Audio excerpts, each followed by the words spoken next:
63 years. And excuse me if you don't mind. That's a record we won't be able to match, darling. I'm sorry. Just not going to work out that way. We'll do well, but we're not going to. And here we go.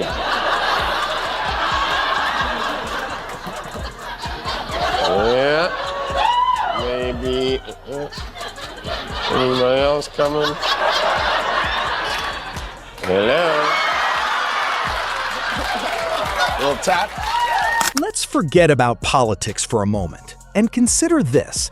It feels more like someone accidentally leaked the behind-the-scenes footage of one of the most enigmatic marriages in the world. Jimmy Kimmel has pulled back the curtain so far that it may need new hinges. Suddenly, every handshake, every glance, and every smile seems to fit into a script that was meant to stay hidden.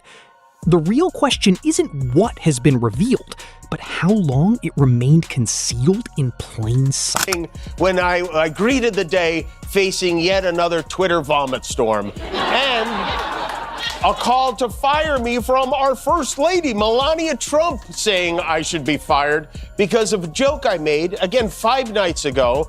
It was a pretend roast. I said, our First Lady Melania is here. Look at her, so beautiful. Mrs. Trump, you have a glow like an expectant widow, which obviously was a joke about their age difference. Somewhere along the way, a marriage that was supposed to shine like a magazine cover turned into something that resembles a reality show, one that kept rolling long after the cameras were supposed to be off. It has reached a point where even late-night hosts no longer simply joke about it from a distance.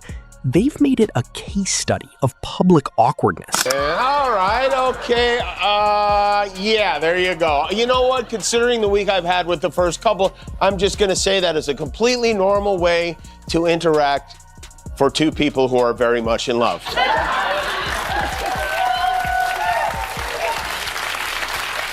Maybe that's why his hands are all bruised from Melania swatting them away. Jimmy Kimmel stepping into this arena no longer feels like just comedy. It feels like someone has finally decided to connect the dots that have been blinking in neon for years. When a couple spends more time looking like reluctant coworkers than actual partners, people can't help but notice, whether they intend to or not. Correspondence, if you don't know, it used to be an annual event before Trump showed up, but every year they'd have a comedian roast the room. The president, the vice president, members of the press, everybody got roasted. I did it once, I hosted it, it was a lot of fun. But this year, they said no comedian, we're bringing in a mentalist instead. So on Thursday, 3 days before the event, in order to keep that cherished tradition alive, I did my own version of the Correspondence Dinner on my show. I put on a tuxedo. We pretended we had an audience of luminaries. We used old footage of the Trumps, of Pete Hegseth, J.D. Vance, Kid Rock, Vanilla. The odd thing isn't that the spotlight is on them. It always has been. The strange part is that now the spotlight reveals more than it conceals. Every meticulously planned appearance only ends up raising twice as many questions as it answers. And I'm happy you decided to stay, Mr. President. And don't worry, if we bruise your ego, it'll only make your hands look less disgusting.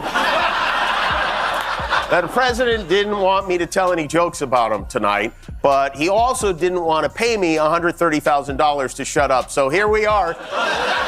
Sorry, mushroom. Ice, baby, ice. By the way, in the unfortunate event that our president has a medical emergency tonight, do we have a doctor? The hand-holding seems optional. The smiles look rehearsed, and the energy often resembles two people who just discovered they were booked for the same event at the last minute and decided to go along with it rather than cancel. It leaves an air of mystery, where the image is polished, but the chemistry feels like it was outsourced. It was a very light roast joke about the fact that he's almost 80 and she's younger than I am. It was not, by any stretch of the definition, a call to assassination, and they know that. I've been very vocal for many years speaking out against gun violence in particular, but I understand that the First Lady had a stressful experience over the weekend, and probably every weekend is pretty stressful in that house. And also, I agree that hateful and violent rhetoric is something we should reject. I do, and I think a great place to start to dial that back would be to have a conversation with your husband. There's a peculiar phenomenon occurring every time a headline involving Donald Trump breaks. Melania's silence seems to speak louder than any words could. This absence of reaction becomes more significant than anything she could say. It creates a dynamic where one half of the marriage generates constant noise, while the other half maintains a strategic distance, as if the entire relationship operates on two separate frequencies. I get why you think you're Jesus. This guy, every time he walks into a room, people say, Christ, he's back. You're looking good, though, Mr. President. Who did your makeup? Kraft Singles? As the president will tell you repeatedly until you beg him to stop, President Trump has accomplished so much during his second term. He passed new incentives for oil and gas. He put the brakes on solar and wind. That will be your legacy, sir. Breaking wind and passing gas. Every public appearance starts to feel like a puzzle that never quite fits together. The effort to present unity contrasts sharply with the reality of two individuals who seem to operate in their own spaces. Kimmel leans into this contrast, showcasing the awkwardness of their interactions, making it feel like something is always slightly off. I also should point out, Donald Trump is allowed to say whatever he wants to say, as are you, and as am I, as are all of us, because under the First Amendment, we have, as Americans, a right to free speech. But with that said, I am sorry that you and the president and everyone in that room on Saturday went through that. I really am. Just because no one got killed doesn't mean it wasn't traumatic and scary, and we should come together and be best. This dynamic feels less like a partnership and more like two people coexisting under the spotlight, performing under very specific conditions. Kimmel exaggerates this imbalance just enough to highlight how odd it looks. It's as though one person is fully immersed in the attention, while the other is simply navigating it with minimal engagement. Today is on Sunday. That's right. She's planning to celebrate at home the same way she always does, looking out a window and whispering, "What have I done?" As you're all aware, Melania is a movie star now. Her documentary had a score of 10% on Rotten Tomatoes, which is a website named after her husband's testicles. And I want to congratulate you, Madam First Lady. As Trump continues to make headlines, everything related to him, including his marriage, gets dragged into the spotlight. Kimmel's commentary taps into the way the personal becomes inseparable from the political, making every interaction between them part of a larger, ever-evolving narrative. Big night for Trump. He absolutely loves being alongside the royals, and the idea that they have to kiss his ass is as bigly as it gets for him. The king, he laid it on thick. He came bearing exactly the kind of gift Trump loves to get, a big gold thing with his name on it. Speaking of submarine alliances, there was one particular AUKUS predecessor. Her name? HMS Trump. So tonight, Mr. President, I am delighted to present to you as a person. The tension between expectation and reality creates a captivating narrative. Public appearances that should feel unified often highlight inconsistencies.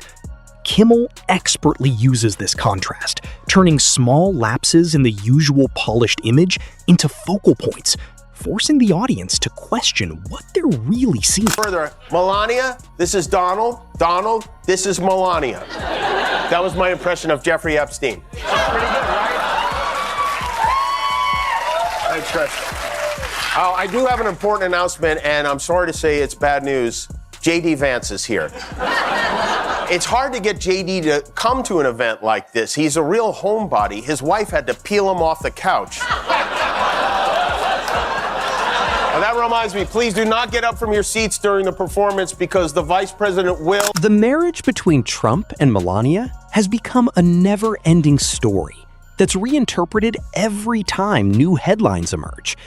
Kimmel's approach doesn't aim to resolve these contradictions, but instead uses them to craft an ongoing narrative, one that is perpetually in flux. It's a shame, because there was a time not so long ago, back in 2010, when, believe it or not, we sent our man Yaya to a Samsung promotional event in New York where we learned that Donald Trump was a very big fan of mine. Hi, Mr. Trump. How are you, sir? What are you doing here? Well, I'm here to support Samsung and their 3D plasma television. Do you want But I'm also here to support Jimmy. I love Jimmy. Okay, you want to come? Hi, how are you? Nice to meet you. Yeah. Nice to meet you. You want to be in my show? Well, you know what? I happen to love Jimmy. Let's do it. Come on. As Trump's public life continues to dominate the headlines, the marriage remains under scrutiny. Kimmel skillfully weaves these external influences into the narrative, making the relationship part of a much larger context that refuses to be pinned down. Where our First Lady, Melania Trump, hosted the second day of her global summit titled Fostering the Future Together, which is basically a commercial for AI in education, and she made quite an entrance. You can see they really are looking for the future because she had an unusual escort. One of those robots is Melania, okay? Public figures live under carefully crafted images, but maintaining those images requires a constant level of consistency. However, in this case, the inconsistencies themselves become the story.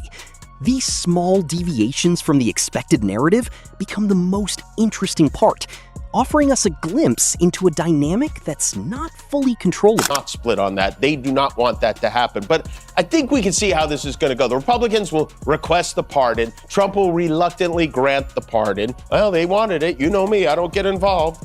Maxwell tells them exactly what she and Trump's head of the DOJ, Todd Blanche, agreed she'd tell them when he moved her from a real prison to a senior living facility. She exonerates Trump, goes free, and we just sit there and watch it happen. And all the horrible people live. The moments where the image fails to remain flawless stand out precisely because they deviate from the usual level of polish.